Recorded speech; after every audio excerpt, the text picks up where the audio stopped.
Hello అండి, welcome to Vinnu Kalyan channel. ఈరోజు మన ఛానల్లో సాంబార్తో పని లేకుండా ఎంతో రుచికరమైన కమ్మనైన వెజిటేబుల్ పప్పుని 10 నిమిషాల్లో ఏ విధంగా తయారు చేసుకోవాలో చూపిస్తాను. దీనికోసం ముందుగా కందిపప్పు, టమోటా, క్యారెట్, బీన్స్, పచ్చిమిర్చి, ఆనియన్స్, ములక్కాడ, పెద్ద నిమ్మకాయ సైజంత చింతపండుని నానబెట్టి పక్కన పెట్టుకోవాలి. తర్వాత కందిపప్పును తీసుకొని శుభ్రంగా కడిగి అందులో ఉల్లిపాయ ముక్కలు, టమోటా, క్యారెట్, బీన్స్, 2 పచ్చిమిర్చి, ములక్కాయ ముక్కలు, మనం కట్ చేసి పెట్టుకుని అన్ని కూరగాయలను కూడా యాడ్ చేసుకొని అవి మునిగే అంతవరకు నీరునైతే పోసుకోవాలండి. తర్వాత కుక్కర్ మూత పెట్టి 4 లేదా 5 విజిల్స్ వచ్చేంత వరకు చూసి కుక్కర్ని ఆఫ్ చేయాలి. తర్వాత ఒక పెద్ద నిమ్మకాయ సైజు అంత చింతపండుని తీసుకొని గుజ్జు తీసి పక్కన పెట్టుకోవాలండి.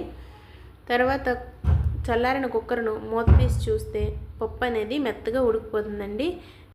ఇప్పుడు ఈ పప్పుని గరిటెతో ఒకసారి నేముకొని తర్వాత ఇందులోకి 1/2 టీ స్పూన్ పసుపు, 1/2 టీ స్పూన్ కారం, 1 స్పూన్ వరకు సాల్ట్ని యాడ్ చేసుకొని మనం గుజ్జు తీసి పెట్టుకున్న చింతపండు రసాన్ని కూడా యాడ్ చేసుకోవాలి.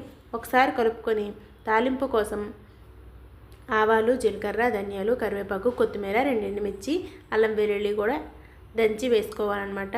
స్టవ్ మీద కడాయి పెట్టుకొని 3 టేబుల్ స్పూన్ వరకు ఆయిల్ని యాడ్ చేసుకొని తాలింపు కోసం తీసుకున్న ఐటమ్స్ అన్నింటినీ కూడా యాడ్ చేసి ఒకసారి కలుపుకుంటూ పోపు అనేది మంచిగా వేగనివ్వాలి.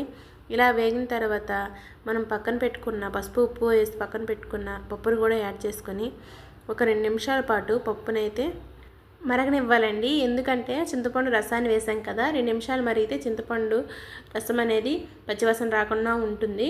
టేస్ట్ అనేది చాలా బాగుంటుంది. సాంబార్ చేయడానికి ఎక్కువ టైం లేనప్పుడు ఈ విధంగా చేసుకోవచ్చు. Thanks for watching. Please subscribe చేసుకోండి.